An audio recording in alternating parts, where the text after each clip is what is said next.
I'm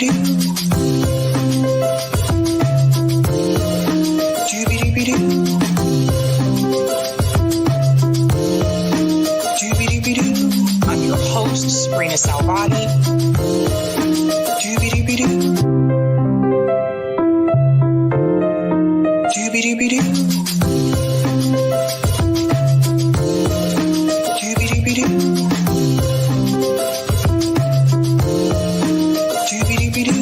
I'm your host, Sabrina Salvati.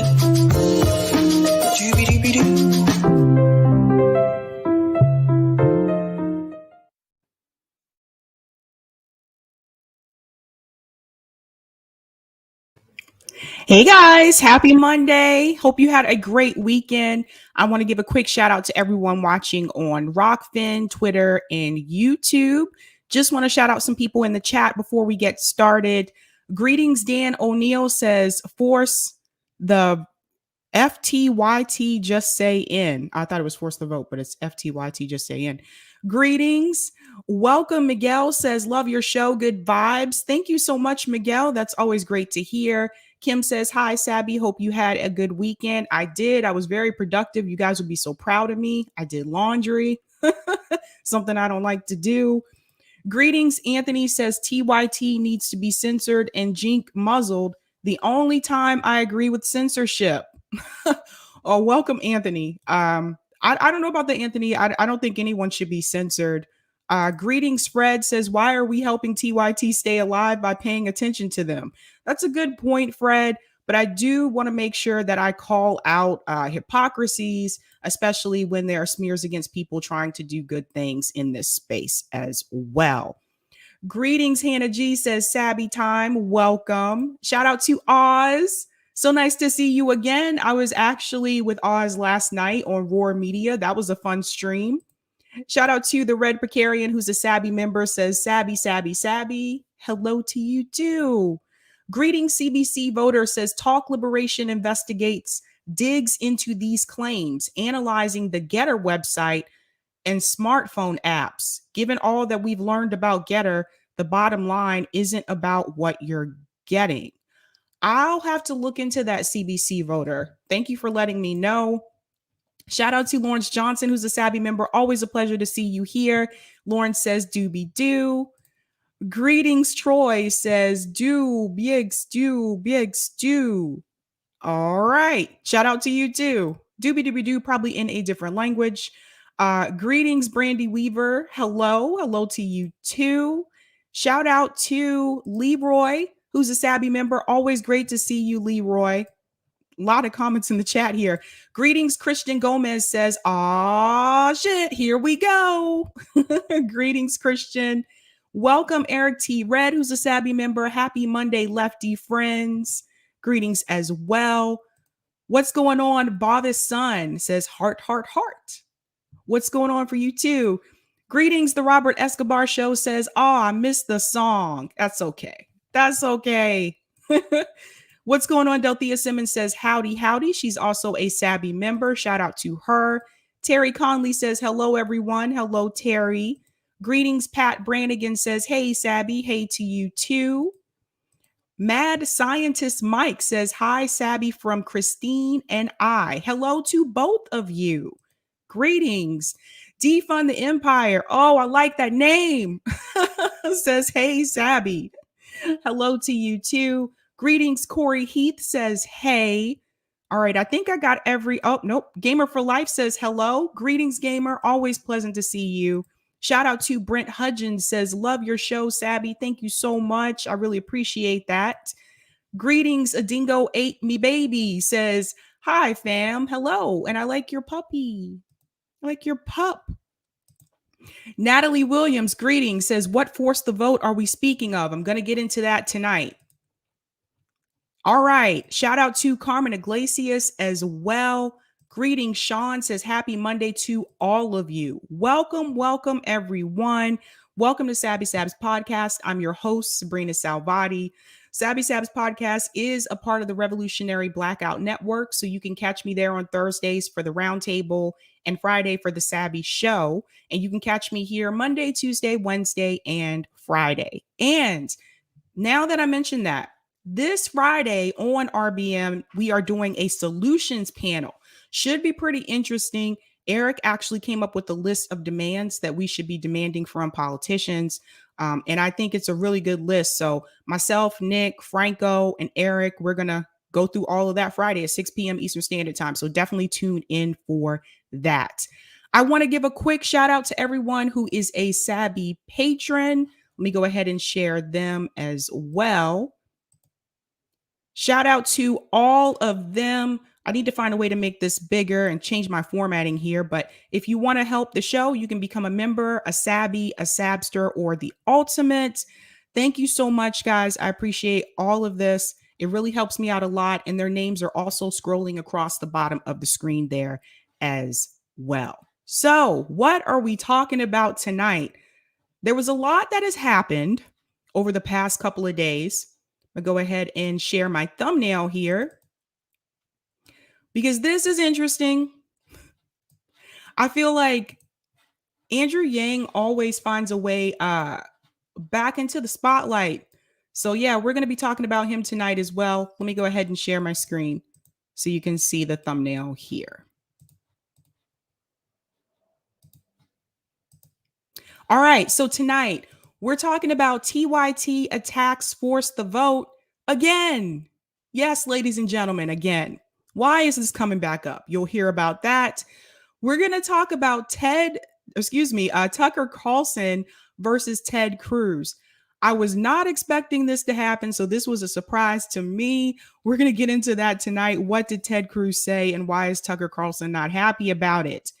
And we're going to talk about Andrew Yang SLAMS DEMS.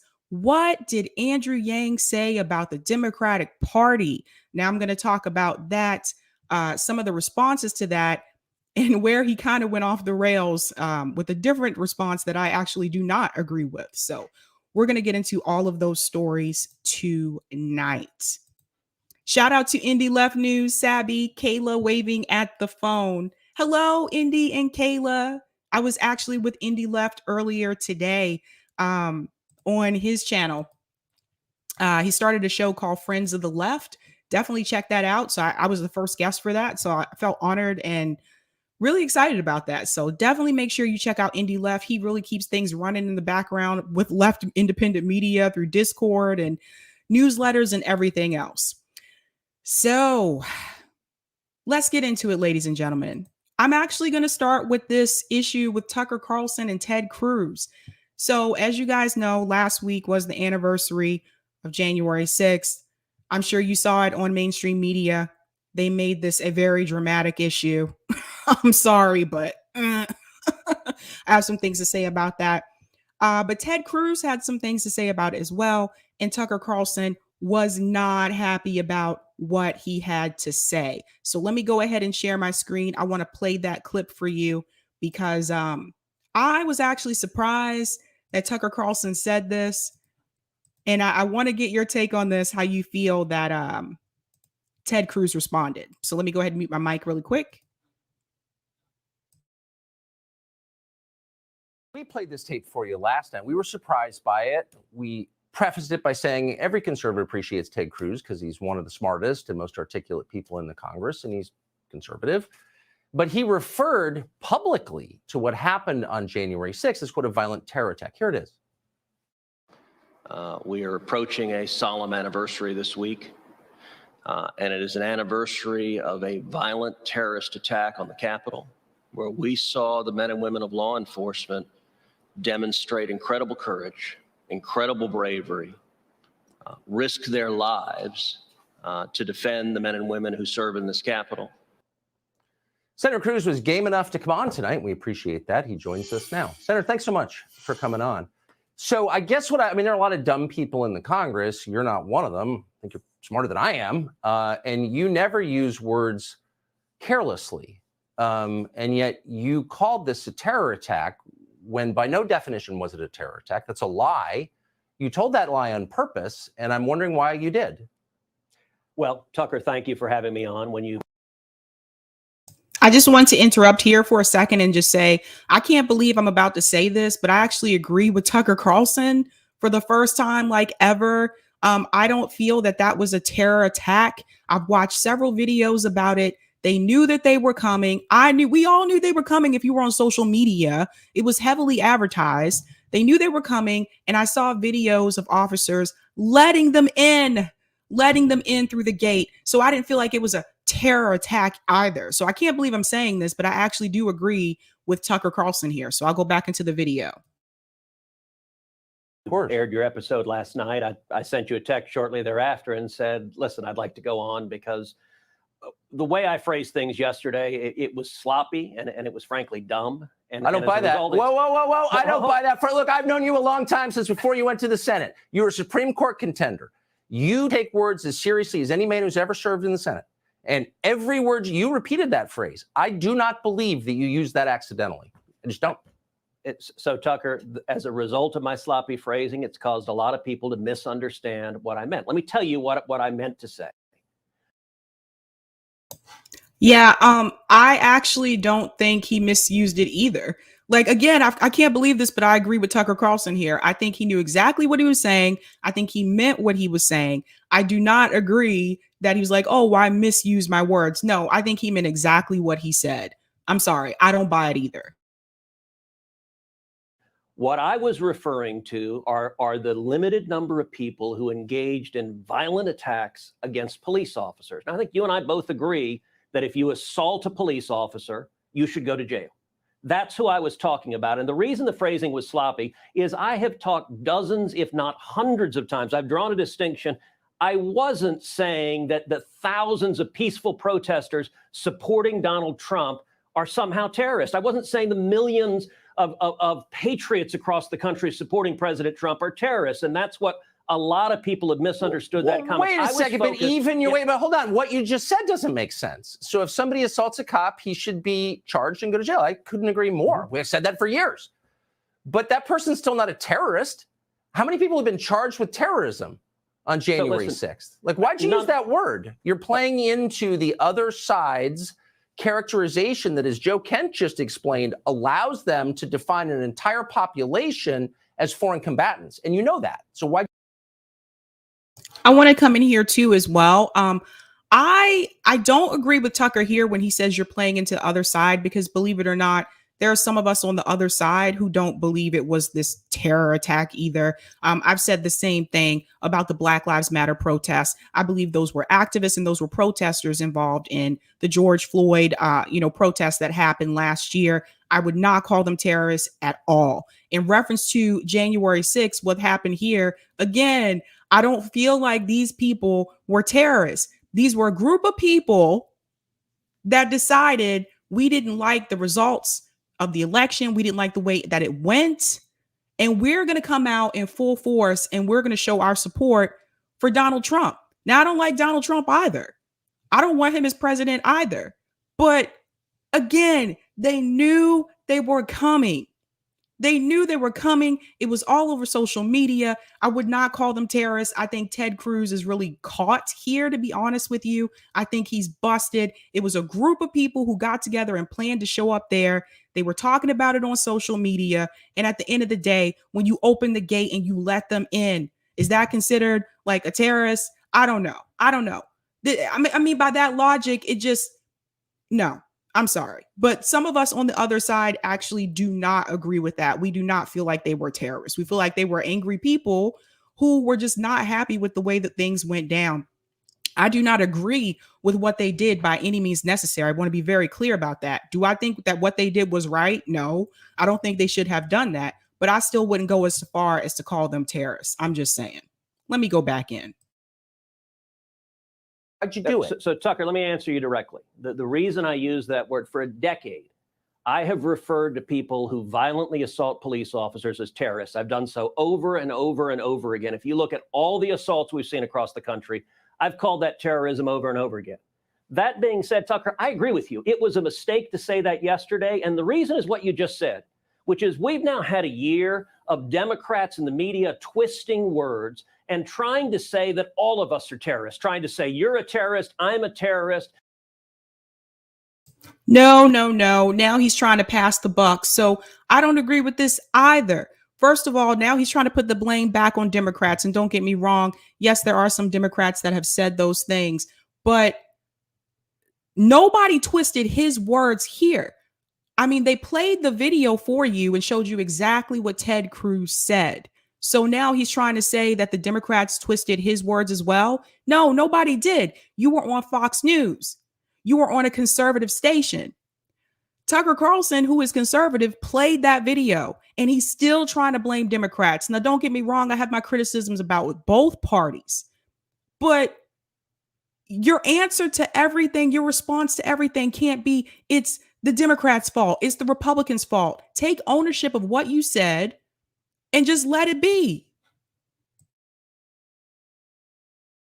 And so, look, I don't like people who assault cops, and I stand up and defend cops. And the reason I use that word is that's the word I've always used for people that violently attack cops. But in this context, I get why people were angry, because we've had a year of the. I want to comment about the cop remark here. So I'm a little bit confused. He says that he considers anyone, I guess, who attacks a police officer or assaults a police officer to be a terrorist. Does he consider police officers that attack unarmed people to be terrorists as well? No, Ted Cruz doesn't. Why does it make a difference when you have a badge? Why does it make a difference when you're in uniform? You guys see the differences here? You cannot give special treatment. And this is the problem that I have again with qualified immunity. You should not give special treatment to someone just because they have a badge and make them above the law. It is a big problem that we have in this country. And they don't want to get rid of qualified immunity either. FYI, even if you're against defunding the police, which I am not, some of those same people don't want to get rid of qualified immunity. So to say if someone attacks a police officer or hits a police officer, they're considered a terrorist. What about the police officers who hit and attack unarmed people, unarmed Black people, who bust into people's houses when they're sleeping and shoot and kill them without asking any types of questions and come back after the fact and then try to ask people questions? It should apply both ways, but this is a big exaggeration over the word terrorist, so I don't agree with that. The corrupt corporate media and Democrats claiming anyone who objected to the election fraud. And by the way, remember what was happening during those protests? Can I just ask, hold on, you work in this, I guess I just don't believe you. And I mean that with respect, because I have such respect for your acuity and your precision. And I've seen it on display. I've covered you as a reporter. I know how you speak. And you have sat there for a year and watched people use language to distort the events of that day. Intentionally. Insurrection. Coup. Of course it terrorism. Wasn't an insurrection. Saying it's an insurrection is a political term. It's a lie. I've repeatedly denounced it.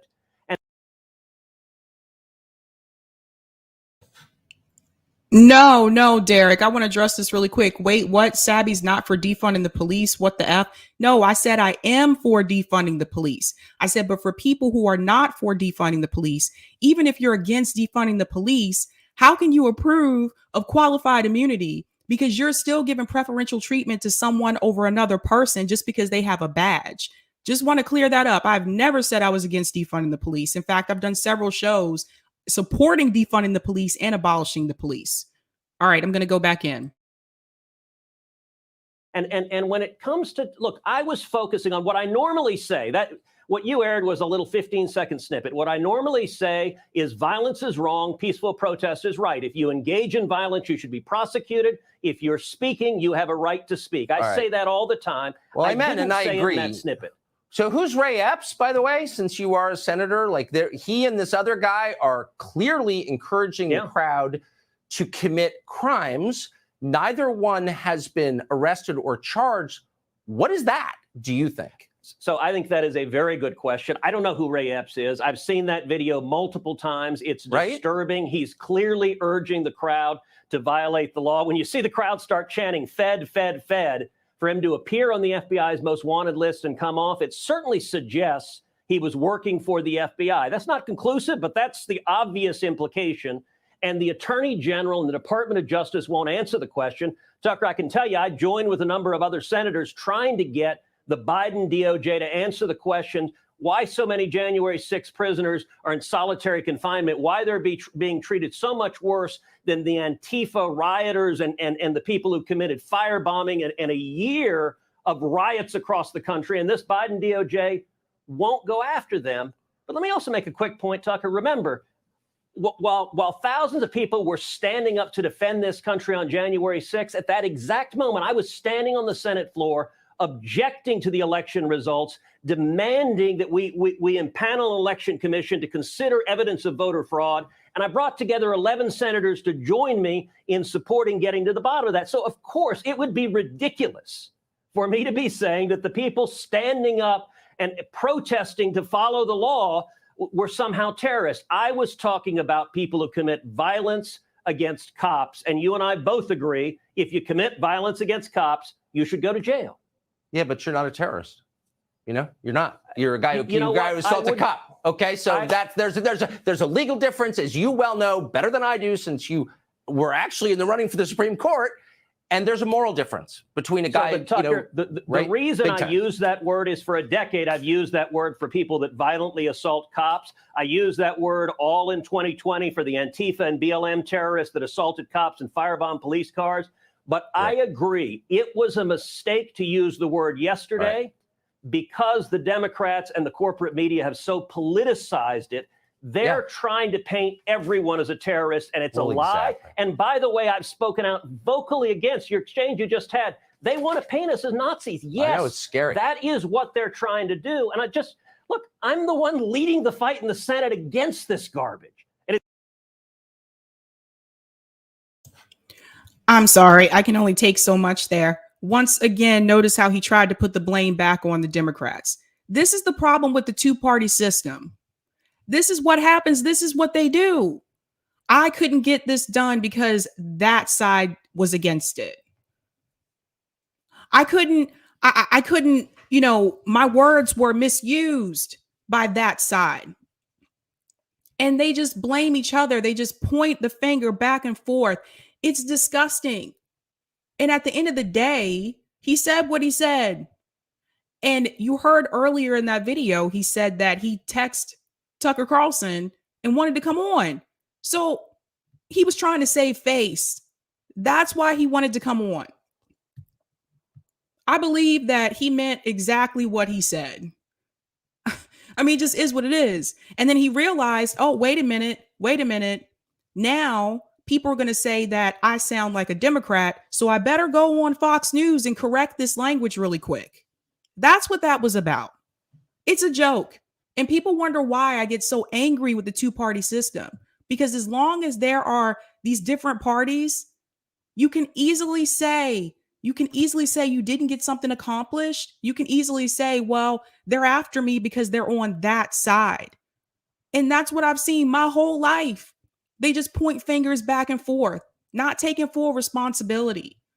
I'm going to go to some of the comments in the chat. I saw a couple come up. Thanks so much, I'm a Phil American, for the super chat.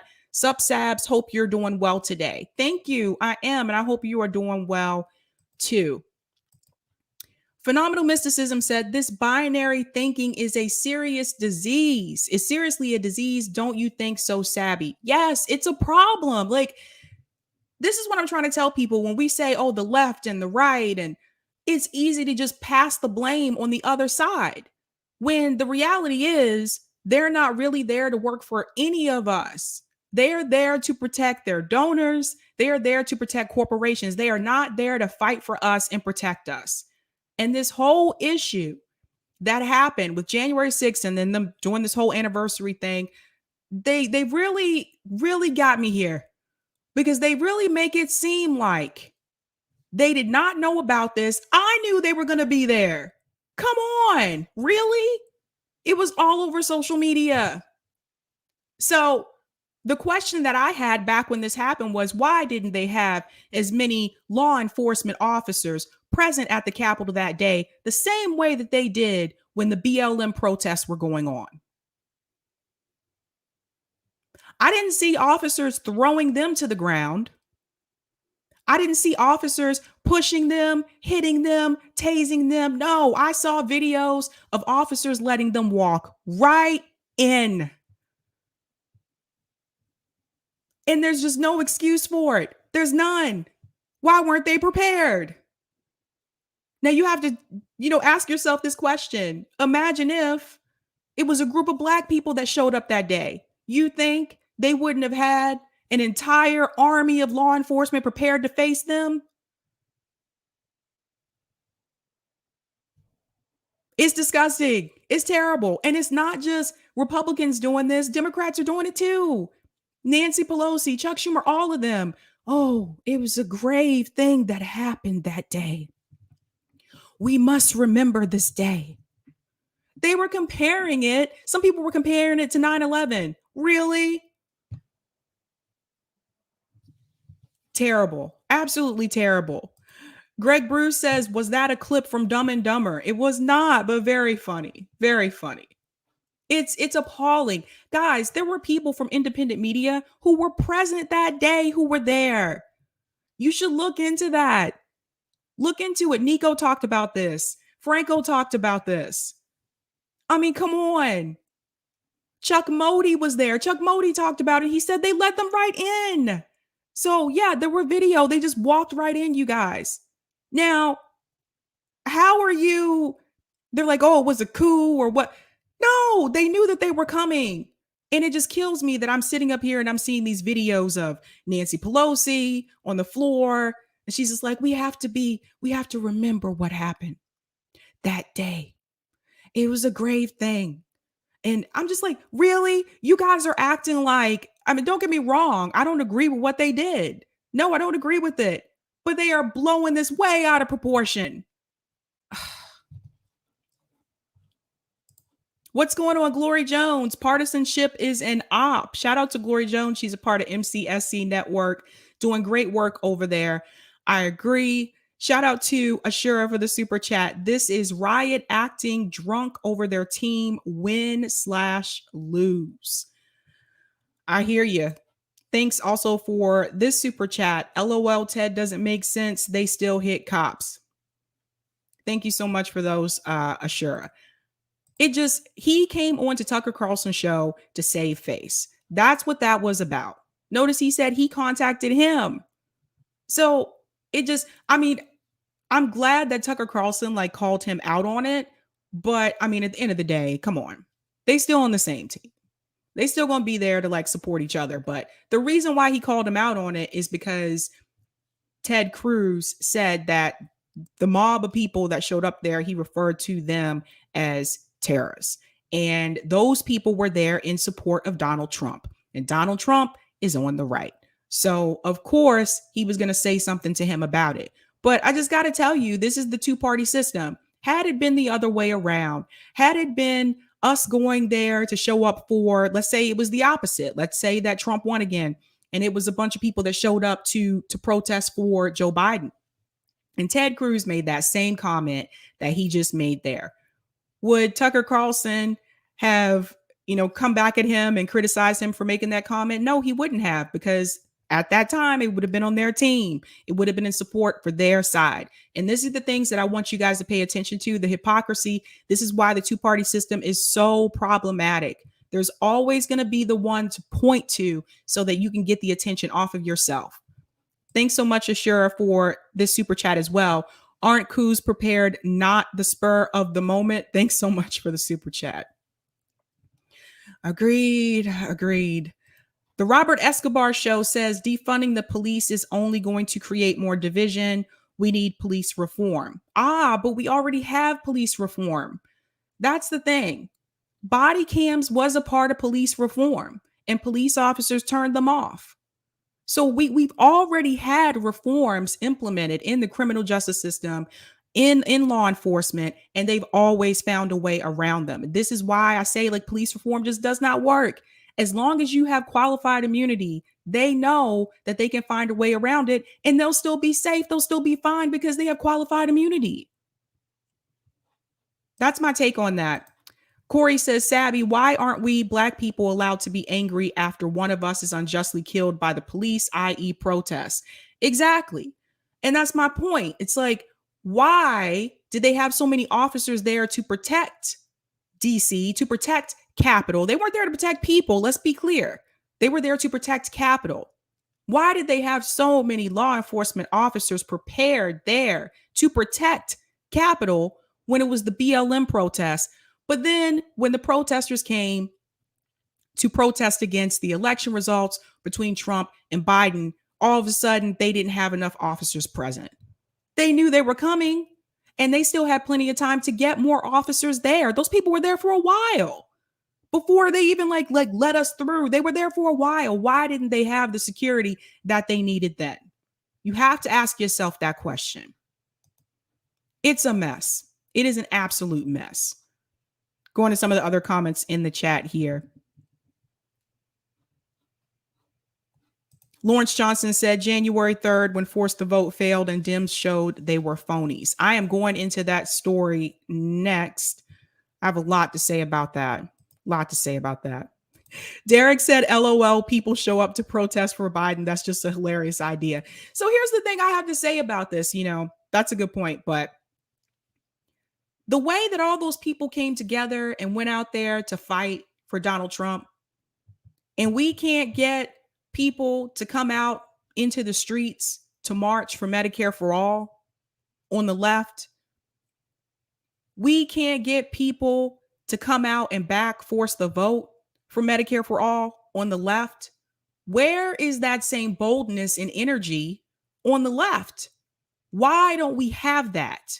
Now, again, I'm not saying that what they did was right. We should not do that. I just want to be very clear here. But why don't we have that boldness? Why? Let's go into the second story about Force the Vote.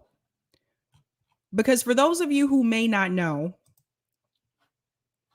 last week was the anniversary for Force the Vote, and Jackson Hinkle actually did an anniversary special. I thought this was a great idea. I thought this was really cool. Some people didn't think so. Boy, I tell you. So Jackson Hinkle had tweeted going live for Force the Vote 1 year anniversary with Jimmy Dore, Nick Brana, Fiorella, Socialist MMA, Yo Pasta, and more. Tune in at 2 p.m. Pacific time. And here's the thumbnail here. I think Haas wasn't able to make it, but Force the Vote anniversary event. Why not do that, right? So look at the comments, guys. Who's driving this short bus? LOL. LMFAO. I don't know what that one means there. Look at this guy. You guys are literally celebrating your failures. Like, what? This is all I see when I look at this. For I am a grifter and this is grifting 101. Really? Really? 1 year since the start of the op can't be already. You see the type of smears that come through when people are just trying to do something in reference to direct action. It's appalling. So there were those attacks. But then also, there were other attacks. Of course, TYT was involved in this as well, as you can imagine. But I want to go back first before I show you what they said this time. I want to go back and I want to show you what they said during Force the Vote that really misled a lot of people. So I'm going to share that video. Let me go ahead and get to that timestamp. Because this is what caused a lot of the problems. Because people were watching TYT and TYT was misleading them about what would happen with Force the Vote. They were telling them that Kevin McCarthy would become speaker. That was not true. So let me go ahead and share my screen with that. I just want to refresh your memory here. Just jog that memory. Jog that memory. All right, let me go ahead and mute my mic. Here we go. Jake. Yeah, there's a really important wrinkle and clarity that I want to add to this. So if you vote against Pelosi, there's a couple of different ways to vote against her. One is to propose a Democratic alternative. Sorota's in favor of that. What Jimmy Dore initially is proposing is just vote against her with the Republicans so that she's blocked. But that would likely make Kevin McCarthy the Speaker of the House. And so that's a much bolder line of action. And you could. So that was not true. Let me come out here. That was not true. And you guys have to understand why this is so problematic. Guys, they have millions of subscribers. I didn't show you the count on that video, but it said 55,000 people saw that video. So 55,000 people, or maybe less than that, believed what he said. That was not true. They could have still been forcing the vote today. That did not mean that Kevin McCarthy would automatically become speaker. And they threw this fear out to people, told people that, and this is how we had that divide with force the vote. Do you guys know what could have happened if TYT would have come on board with force the vote? Do you know how many people that would have reached? Do you know how much pressure that would have put on the squad? Because remember, the squad and TYT, they're still very much connected. If they're still going to go on to independent media, most likely they're going to come on a show like TYT that has millions of followers. So they ruined this. They really did. And as much as they like to put the blame on other people, they really fucked this up. Dang, I told you guys I was going to get better with the language. I'm sorry. They really messed this up. This could have reached so many people, you guys. Could you imagine? This movement could have been twice as large, but no, they had to create division and tell people things that were not true. All because of why? Because of Jimmy Dore. Just imagine if it was a politician who started this movement. Just imagine if it was someone like Bernie Sanders who was hosting Force the Vote and who had put that pressure on the squad to force the vote. I'm pretty sure TYT would have been behind it. They would have backed it because it was being done through a politician. Because they're going to support it if someone like Bernie Sanders does it, so they can still have access to Bernie Sanders. You have to understand access is important. That's what they want. That's what a lot of people want.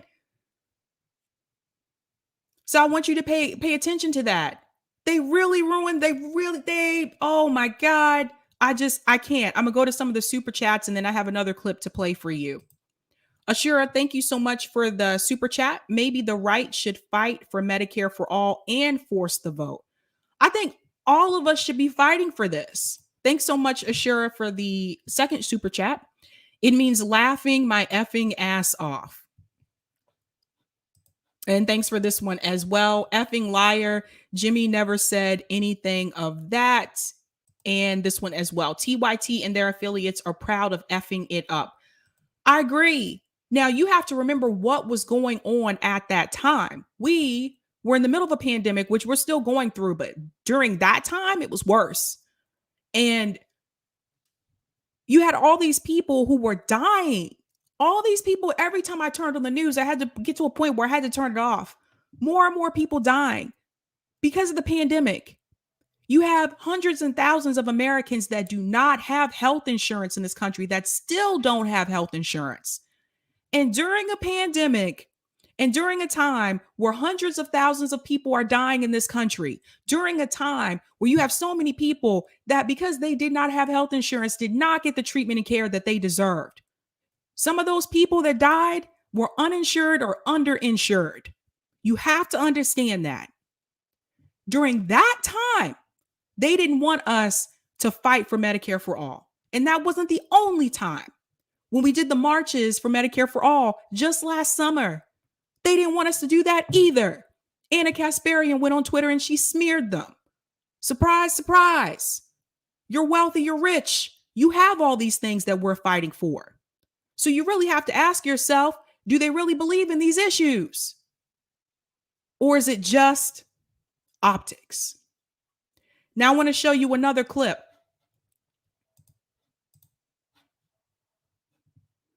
Now, Jimmy also talked about the anniversary for Force the Vote. Give me just a second. Just to remind everybody what was going on during that time. Aspen Fallon said Sam Cedar debated BJG on Force the Vote, and his only argument was, I hate Jimmy Dore. I remember that debate. I remember that. So this is the type of logic that some people have. Just because they don't like someone that's involved with it, we should not do it. Never mind that hundreds and thousands of people are dying. Never mind that people still did not have health insurance. If you're not going to push for Medicare for all or for any type of universal health care in this country during a pandemic, when people still don't have health insurance, when are you going to push for it? Let me share my screen. Hit that like button, guys. All right, so Jimmy talked about Force the Vote anniversary as well. I want to play a clip from this. Let me go ahead and mute my mic for just a second. Force the Vote. And now, do you remember what Force the Vote was? Force the Vote was we had figured out at this show that when the Democrats lost a bunch of House seats, that now the margin of their majority was so small that the squad were the deciding votes on must-pass bills. And one of those votes we wanted was a Medicare for All vote. And we wanted them to withhold their vote for Nancy Pelosi as Speaker because they could stop her from being Speaker if they wanted. And say, we'll only vote for you if you agree to have a vote for Medicare for All. And I thought of that because that was something that everyone agreed on. Everybody on the left, from the DSA to the squad to Nancy Pelosi, to everybody had said we got to get a vote on Medicare for All. Everybody had said that. The squad, AOC ran on it. So we said, well, this is your perfect opportunity. Tell Nancy Pelosi to give us a vote on Medicare for All, or else you won't vote for her for Speaker, and she can't become Speaker without their vote. So this is what we did. Force the vote. Withhold your vote for Pelosi. Fewer than 15 House reps can determine a Medicare for All gets a vote. It was. So I just want to chime in here. Notice what it says at the top. Fewer than 15 House reps can determine it. You didn't even need all 15. None of them were willing to go to the mat for us. This is exactly what Cynthia McKinney talked about when she came on. She said none of them are willing to go to the mat for the American people. I'm going to go back in. Way less. So these are all the people who consider themselves progressives, and it turns out none of them really are. None of them. None of them from AOC all the way over here to Ro Khanna. None of them are willing to actually fight for you. None of them. Jimmy, you have to understand, they didn't want to screw up David Sirot's movie deal. Very well put. 1, 2, 3, woo! Force the We even had a song. You know that you have got to force the vote. No, it's true. Like, this was a big deal. For those of you who did not see Force the Vote Town Hall, this was a big deal. They had a song. They had several like big name speakers. Like, all these people came together. That's actually, excuse me, I had a hiccup. That's actually where I first heard of Savage Joy, was on Force the Vote, because I heard her story on Force the Vote. And I thought to myself, oh my God, that could happen to any one of us. Why do we have such a poor healthcare system in this country? They invited all of these people to come to the town hall. Not one of them showed. Not one of them showed. Aspen Falling, you're correct. There were 1 million watchers. Do you know how many people saw this? This is why I'm telling you, if TYT would have gotten on board with this and put the personality differences aside, there were 1 million people watching. There could have been 10 million people watching, you guys. Probably even more than that. Could have broken YouTube. But no, couldn't get on board because they have disagreements with people and personalities. So they tried to smear it, just as they tried to smear other forms of direct action that we've done. Let me go back in.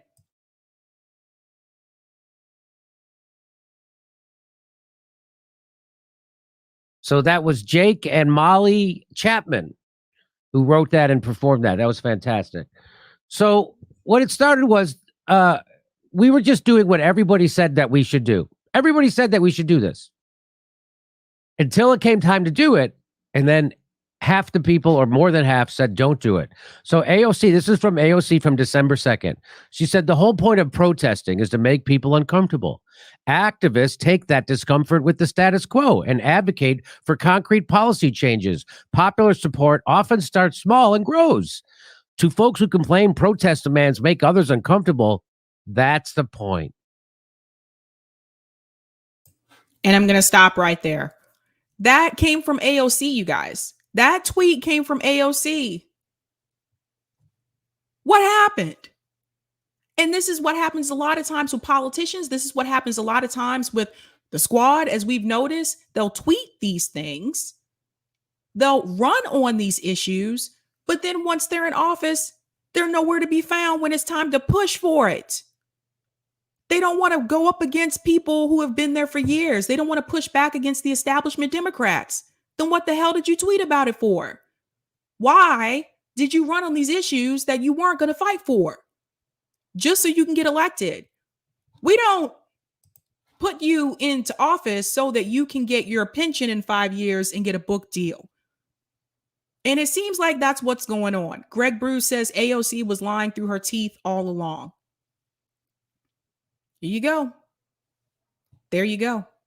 We put you there because you were running on issues that a lot of us in this country really need to happen. I just told you, you have hundreds and thousands of people in this country that do not have health insurance. None. And then you have people who are underinsured. And if you're underinsured, you're pretty much almost as bad as being uninsured sometimes, depending on the procedure that you need done. You have people who are insured, and depending on what procedure you need done, you can still end up in medical debt.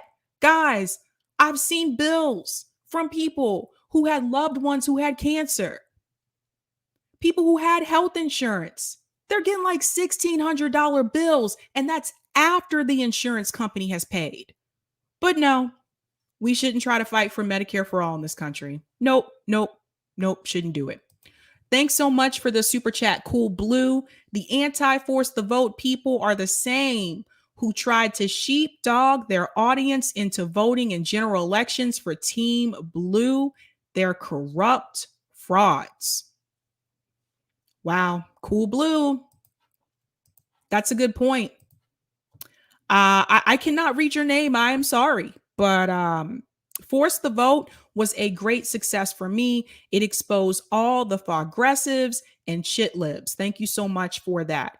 It really showed us who is really like willing to fight for these issues and who is not. I'm just going to call it like I see it. So now I'm going to show you what TYT had to say about the Force the Vote anniversary, because they talked about that too. So let me go ahead and share my screen. Cue up my timestamp here.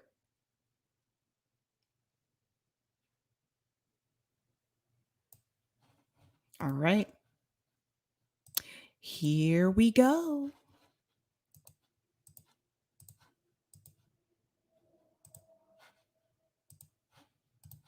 And I'm just going to mute my mic. They sell a t-shirt at the Young Turk store along with the coffee. At the Young Turk store, along with the coffee, the emojis, whatever, and their credibility and integrity, they also sell a AOC t-shirt. Did you know that? They sell an AOC t-shirt? Yeah, over at their store. Why? For money. What do you mean? Because that's what they've cultivated. That's why. Why did Jake Uger lie to his own fans about Force the Vote? Oh, Force the Vote. Oh my God. It's going to be like 2030. They're still going to be talking about Force the Vote. Nancy Pelosi is going to be retired. You're like, Force the Vote. Dude. I'm sorry. I have to chime in here. What the hell is so funny? I don't think it's funny that people were trying to fight for health care for everyone in this country, and you lied to people and you smeared it and you shit all over the event, and now you want to laugh about it? What's funny? I'll go back in.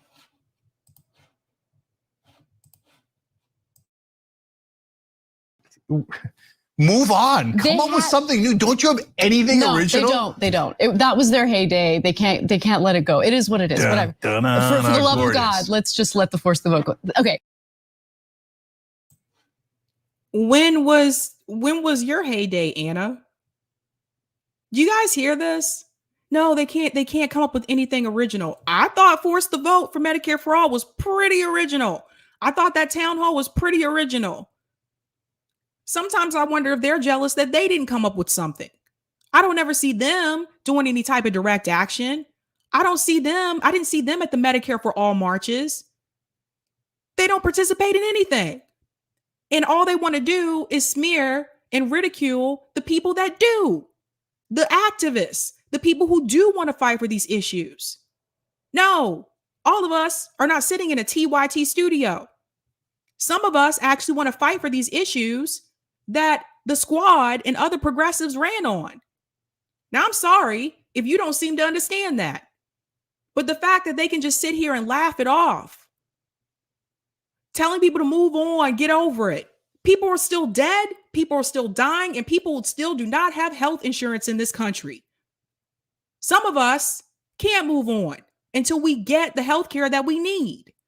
I wouldn't expect them to understand that. They're wealthy, they're rich, they're paid. This is absolutely ridiculous. But why don't we take a look at Jimmy Dore's store? And by the way, yeah, Shop TYT has AOC merchandise. She's a Justice Democrat. Cenk is the co-founder of Justice Democrats. And I'm going to jump in here too, because I have something to say about that. You have AOC merchandise. Do you have merchandise of all the other Justice Democrats that ran as well? Or do you only have merchandise for AOC? I think that's a valid question. Do you have those t-shirts and mugs for all the other ones that ran too? Or just AOC? Because it was very clear to me with Justice Democrats that AOC was the one that they propped up. There were other Justice Democrats that were running as well, and they did not give them as much as attention as they gave AOC. Just remember that. Now they're going to go into smear tactics. And this is what Caleb Maupin was talking about when he was on Friday, how they'll try to like blame, shame, and smear. Watch what they do. And AOC is a progressive lawmaker. We also have Bernie gear. Yeah. We also have other progressive gear. You know why? Because we're progressive. Jimmy, you should check that out. Yeah. But I'm sure he's got progressive stuff on his store, well, I mean, he doesn't have a store. He does have a store. Oh, he does. That's weird. Because I thought that was just taking advantage of your audience to have a store. No, but it's okay when he has a store that sells political merchandise. But his political merchandise is quite curious. Why don't we take a look at a screenshot of his store? Oh, wow, look at all that Let's Go Brandon stuff. Well, that's not progressive at all, is it? That is the most right-wing thing you could possibly have. What an amazing coincidence, Jimmy. You cultivate a right-wing audience, and in order to monetize that right-wing audience, you sell them Let's Go Brandon t-shirts and gear. What did I tell you? This is what they'll do. And to be fair, the whole Let's Go Brandon phrase, that's not just coming from people on the right. Leftists are saying it too. I've seen it on my stream. I've seen it on other people's streams. I've seen it on Twitter. I've seen it in person. It's not just people on the right that are saying, let's go Brandon, but they're not going to tell you that. But see how quickly, to get the pressure and the heat off of them, let's go ahead and smear them and say, oh, your right-wing audience. Oh, look, you have Let's Go Brandon t-shirts. Here's something I'm going to say that might seem a little controversial to people who can't get outside of the red-blue game. You can dislike Joe Biden and not be on the right. Hello. I don't like Joe Biden. I don't like Donald Trump. I am not on the right. Who knew? Who knew? You can dislike AOC, her policies, what she's done since she's been in Congress. You can dislike the way that she votes. You can criticize the squad. You can criticize a Democrat politician because at the end of the day, even though they ran as progressives, they're Democrats. Let's call it what it is. You can dislike them, dislike what they're doing while they're in office, and still not be on the right. And if you think that you can only criticize the right in order to be on the left, in order to be on the left, then you're playing right into the two-party game. This is exactly what they want you to do. They only want you to criticize the right. But no, absolutely not. They don't talk about the other people. They're just like the left and the right. They don't talk about people who are socialists. They don't talk about people who are consider themselves to be communists. They don't talk about people who consider themselves to be libertarians. There are other groups. But all they talk about is the red-blue game. You look on their channel, all you see is a bunch of like videos just attacking conservatives. All you see, Ben Shapiro, Candace Owens, Dave Rubin, Ted Cruz, Tucker Carlson. They don't want to call out the squad even when the squad is wrong, clearly wrong.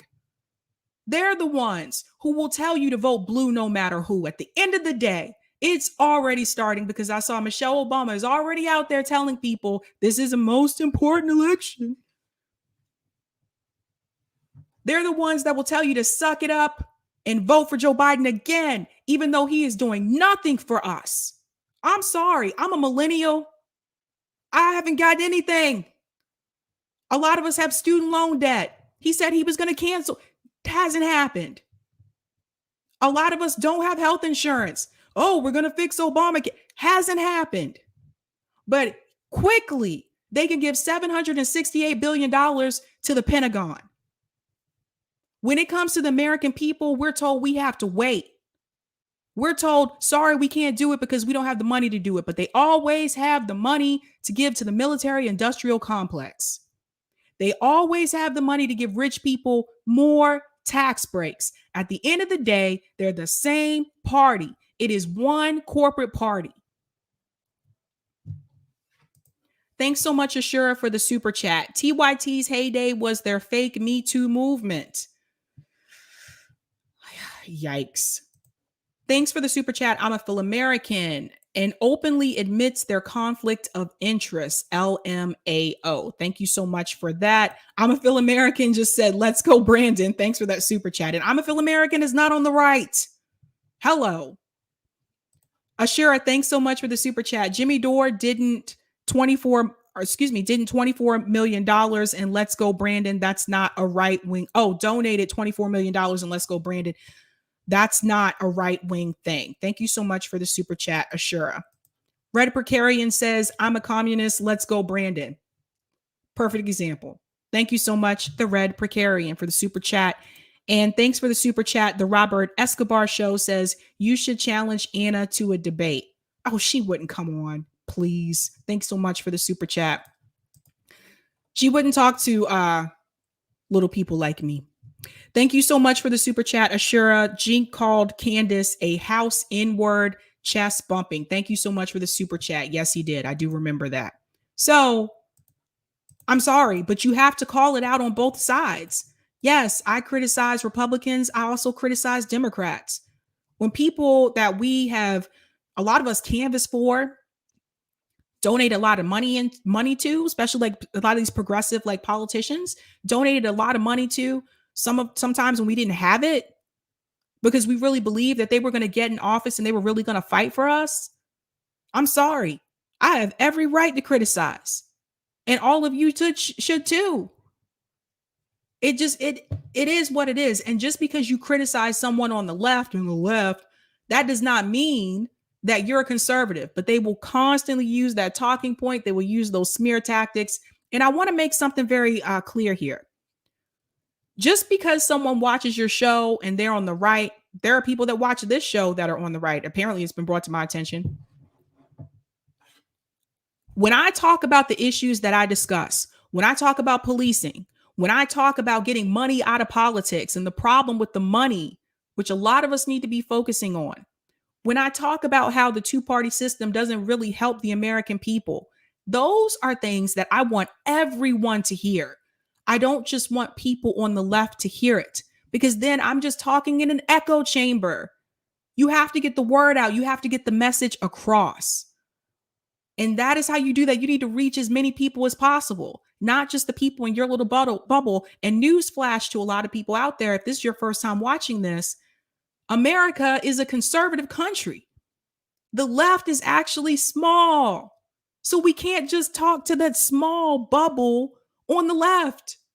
I don't need to convince someone on the left that we need healthcare for everyone in this country. I don't need to do that. They already know. You need to get everybody involved. That is how you create movements. You need to look back the movements that have happened in this country, whether it was the civil rights movement or the women's movement. You need to look back at those movements and notice it wasn't just one type of person that was involved in those movements that created change in this country. We have to focus a lot on the class issue. This is something that Bernie Sanders told all of us. Now, all of a sudden, because there's no campaign surrounding it, we're smeared for saying the same thing, but it's true. The 99% of us, we are the ones who need to come together. The people at the top, the 1%, they're not going to go to bat for us. Pay attention. Bill Gates is buying up a lot of land. Mark Cuban just bought a town. Mark Zuckerberg is buying land in Hawaii. What do you think they're planning for? We have to pay attention. They're going to make sure that they are protected. Excuse me, my voice tonight. They're going to make sure that they are protected. Because when the economy gets worse, and it will at some point, they're going to be fine.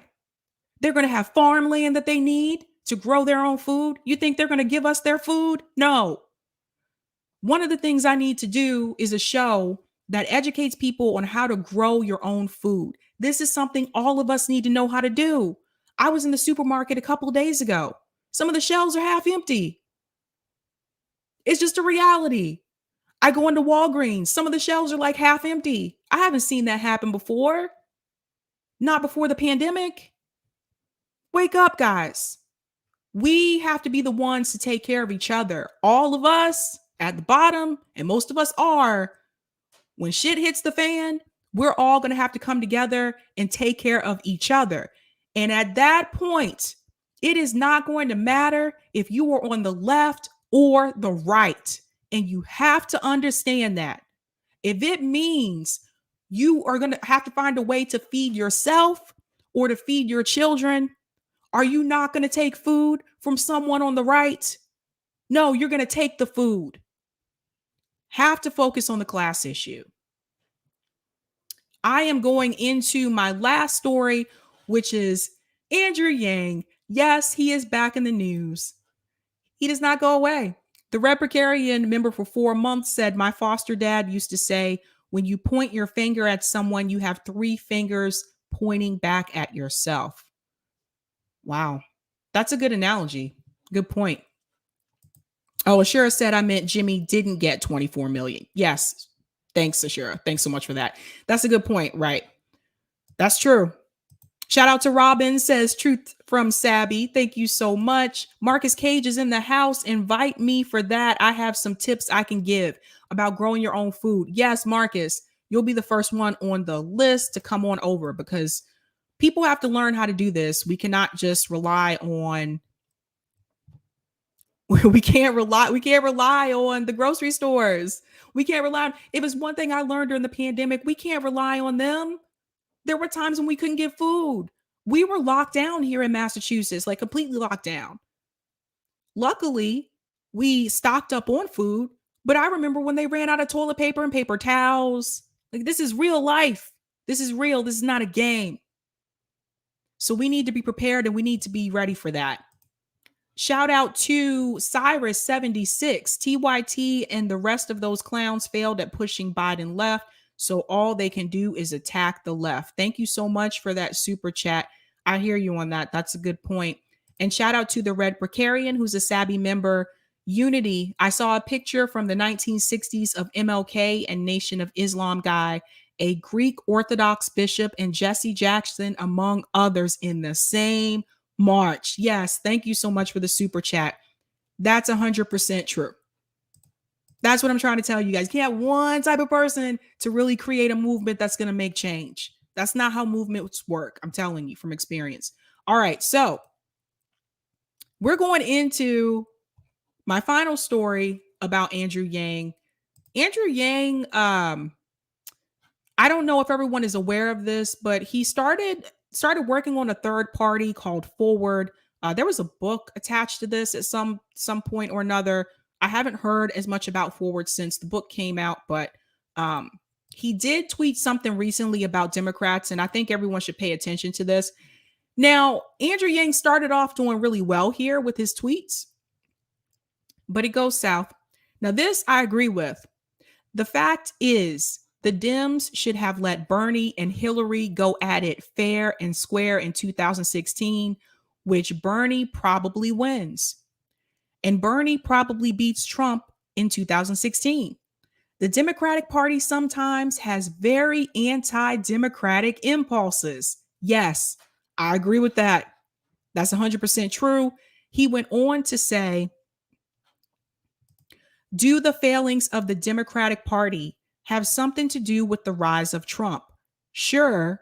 Will they change tax in 2024? Probably not. So one thing I do want to go back and remind people is that, and I've said this before, I believe Obama gave us Trump because you had someone at that time, Obama ran on some progressive policies. Then he got into office, ended up being just like the regular establishment Democrat. So that did not work out, obviously. So you still had working class people in this country that were like, once again, we're getting screwed over. We're not being looked out for. Then comes along someone like Donald Trump, who is talking a populist message, who is basically calling out Republicans and was calling out Democrats during the debates, was not a politician. They said, finally, someone who hears what we're saying. That's how we ended up with Trump. Now, I do understand. Let me go back here. I want to go back to this one really quick. Dems should have let Bernie and Hillary go at it fair and square. I agree, because we all know the DNC had already selected Hillary Clinton. They knew that she was the one that they wanted to put through. Bernie, they were not going to give Bernie a chance. And then when Bernie ran in 2020, remember there was that whole debate of should the person with the most delegates win? They were trying to change the rules like during like the Democratic debate. Like, this is ridiculous. Anything to stop him from becoming the nominee.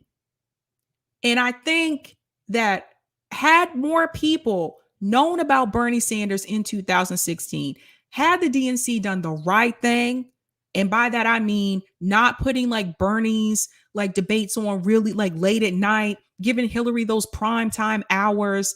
Look, the cheating, okay?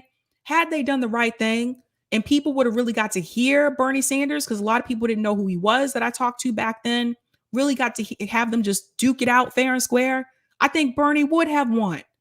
But no, they wanted to put forth their goddess. They wanted to put forth their queen because they love them some Hillary Clinton. And every time I turn around, this woman is back on TV. She does not go away.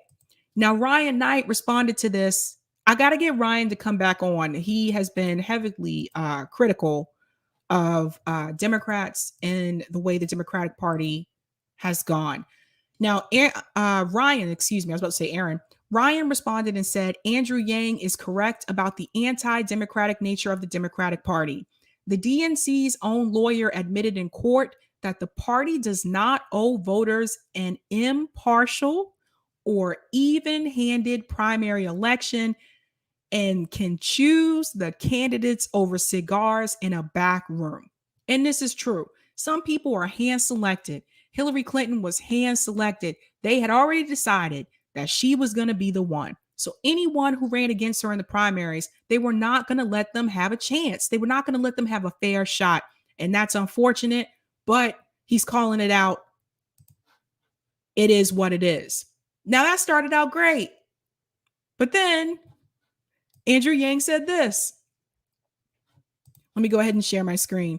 This is the thing about Andrew Yang. That's why sometimes I'm like, he'll say something really good and I'm like, yeah, that makes sense. And then he'll come back and say something that's like, wait, what?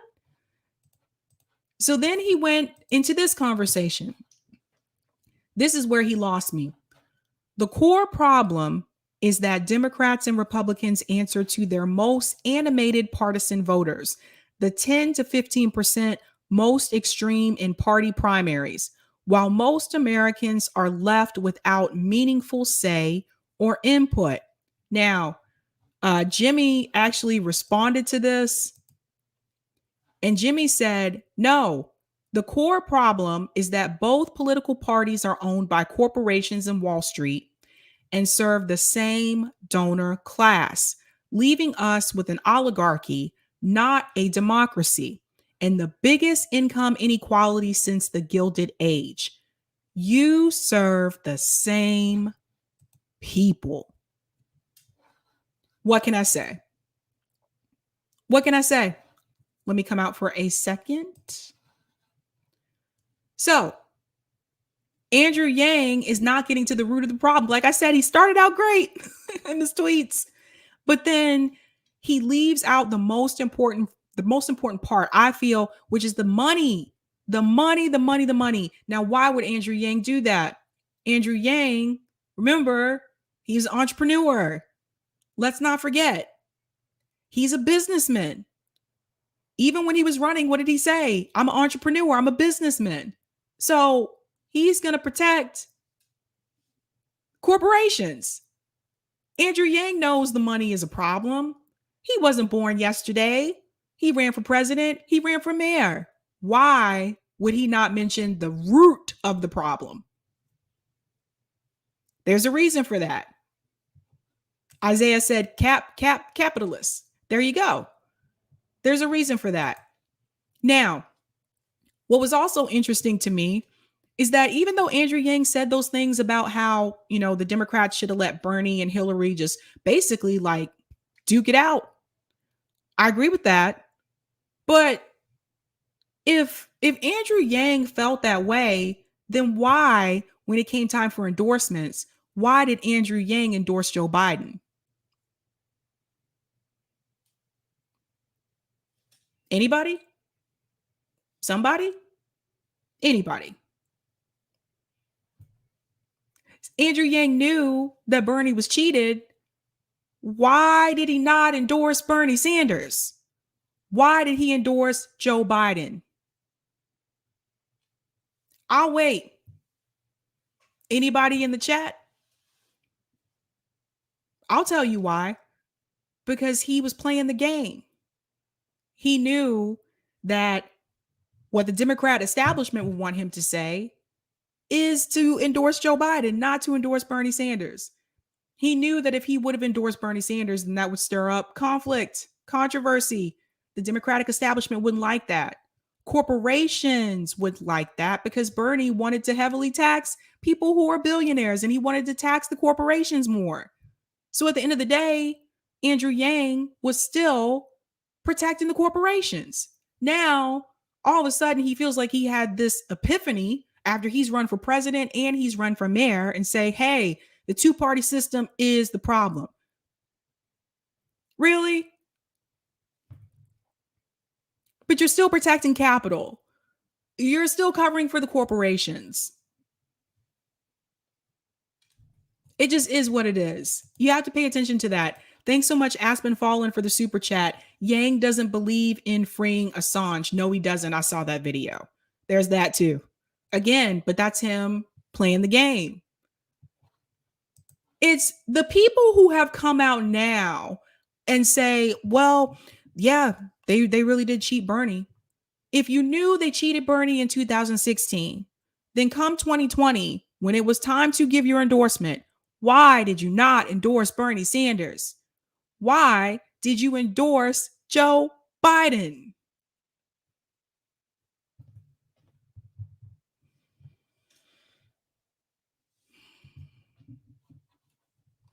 Playing the game. They know how to play the game. They know how to milk that toast. I'm telling you, he's a capitalist. At the end of the day, Andrew Yang is still a capitalist. So he is going to protect capital. He's going to protect the corporations. I think something that most of us learned from Bernie Sanders is the problem with the money. So how could you say all of that and not mention the money? Thanks so much for the super chat, Andrew Raftery. Sabby, have you ever taught any classes? You host your podcast like a provocative teacher and allow thorough discussion and learning. Yeah, so I was an academic advisor. Some of you guys know this. I left my job last week, but I was an academic advisor. I have taught like seminars and things like that. So that's probably where that comes from. That's funny. That's interesting. Robert Escobar Show says because he showed his true colors in 2016. It's just, we have to think about this, you guys. Saul Good said, whatever your concerns are, the answer is UBI, Sabs. Yeah, he did like heavily push like UBI. And I get where he was coming from with UBI. I get it. But I just, okay, it's great you're saying these things, but I forget the movie where, what's his name? Adam. Oh my God, why can't I remember his name? Adam Sandler. I forget the name of the movie where Adam Sandler said, once again, something that could have been brought to my attention yesterday. I forget that movie. But that's something Andrew Yang could have said a year ago. Where was this a year ago? Why are you speaking up now? We can't do anything with this now. We can't do anything with this. Optimism of the will. Sabby has joined the Great Resignation. Yes, I did. I had to go. I was like, I have to get up out of here. It was time. Oh, the wedding singer. Thank you so much, Juliet. Thank you so much. Yes. So the wedding singer is when he said that. Something that could have been brought to my attention yesterday. I mean, it's just too late now. So ideally, I think that he's right when he talks about what Democrats did to Bernie Sanders. Yes, I do believe that him and Hillary should have just like went to bat for it. But at the end of the day, I still say like Hillary was already chosen. And I'm willing to go back and bet. I don't have proof on this, but this is just a feeling. I'm willing to go back and bet that Hillary was chosen after Obama won. I'm willing to go all the way back to 2008, that Hillary was chosen even back then. Because remember, Hillary Clinton and Obama ran against each other then. They handpick, next is going to be you. It's going to be you. Thanks so much for the super chat, the Red Precarian. In the U.S. system of government, protecting capital is a feature, not a bug. Thank you so much for that super chat. Ashura says his UBI was garbage and isn't for taxing the rich. Thank you so much for the super chat, Ashura. And also, Yang doesn't believe in Medicare for all. He was a grifter. Thank you so much for that, Ashura. That's important to note. I'm glad you mentioned that, Ashura, because I remember the first time that I saw him in an interview, and he was talking about Medicare for all. When he first started his campaign in the beginning, he said, yeah, I think everyone should have healthcare, should have universal healthcare in this country. Then later on, he changed that. And he said, well, no, I think the UBI is the way to go. Kamala Harris was another one. When she first started running, she said, yeah, I support Medicare for all. Same thing with Pete Buttigieg. Yeah, I support Medicare for all. He changed his note on that too. At the end of the day, there was only one person standing on that stage that still stood by it, because even Elizabeth Warren started to back out. And that was Bernie Sanders. Thanks so much for the super chat, Kyle. Evolution or revolution? Sometimes you need a revolution to evolve. That's a good point. Thank you so much for that, Kyle. Thanks so much, Ashura, for the super chat. CNN and others say middle class like you aren't TGR. I don't know, guys. I'm not I'm not like, one of the young hip kids. You got to tell me what the abbreviations mean. I'll be the one that's Googling it. It's like, what's TGR? But yes. So guys, if you are new, this is your first time watching me, please make sure that you like and subscribe and you hit that notification bell so you'll know when I go live.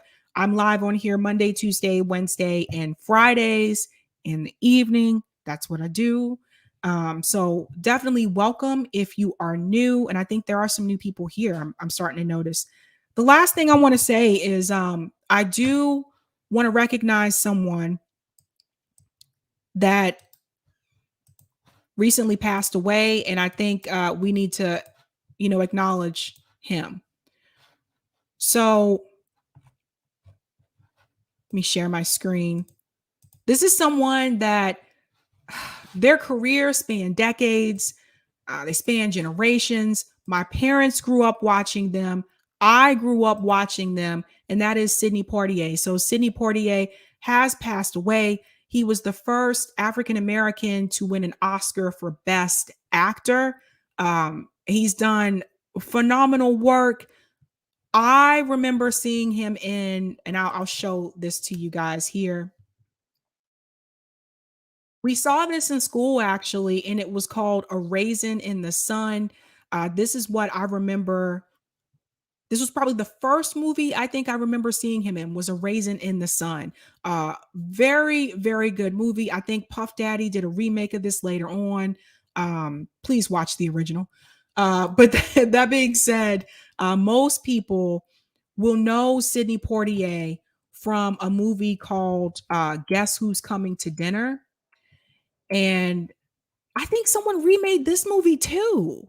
Like, just stop the remakes, man. Keep it to the originals. Anyway, if you saw like the remake, please go back and definitely watch the original, because Sidney Poitier, again, he was one of those ones where I feel like, see if I can share this like this. Oh, I hope I don't mess this up. Eric Thomas, I think I'm messing this. Okay, there we go. I should have put it in a different window. But anyway, that's the movie I think where most people know him from. So yeah, he did pass away. I don't know what's going on with 2022. We had Betty White, who they've been trying to kill Betty White for years. Because every time I turned around on Twitter, they were like, there was a Betty White hoax, right? We had Betty White. We had John Madden. We have Sidney Poitier. And then I think it was just yesterday, it was Bob Saget also passed away. So it has been, man, it really sucks, man. I'm just going to be honest with you. It really sucks. But I just wanted to make sure I gave a shout out to Sidney Poitier, because he really paved the way for a lot of African Americans in Hollywood, to be honest with you. Like I said, his career spans decades. My parents grew up watching him. I grew up watching him. So definitely someone more to shout out. Okay, thanks so much, Eric. I'll shout those out. Thanks so much for the super chat, Amir. Have you heard of permaculture/food forest? It's a technique used by native cultures that can save humanity. I'm not an expert, but I learned so much. I have not heard of that. I'll have to look that up. Thank you so much for letting me know about that. And thanks for the super chat. Thanks for the super chat, the Red Precarian. By the way, a UBI without price anchors will not help us. Rent will be raised, etc. And then we're back to the same old, same old.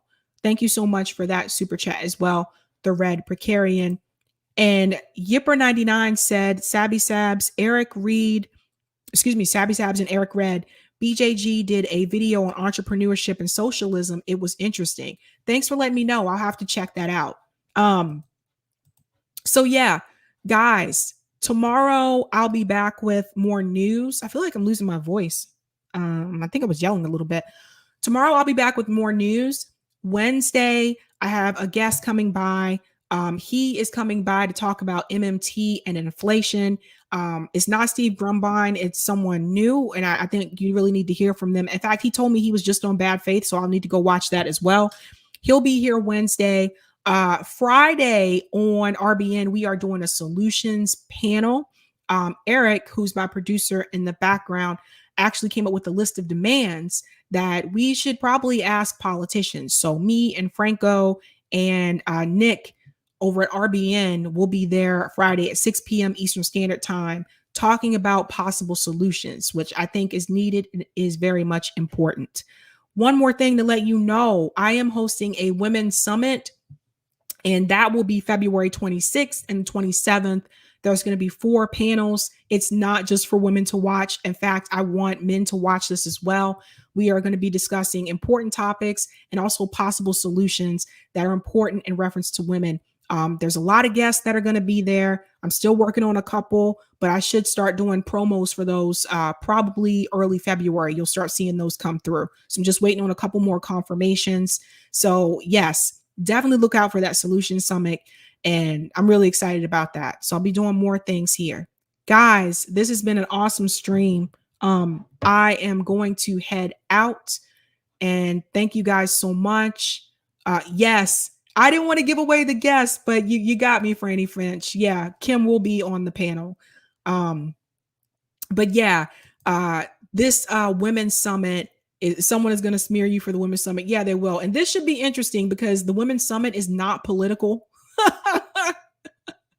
It's not political. It's not a left thing. It's not a right thing. These are issues that all women have to deal with in this country.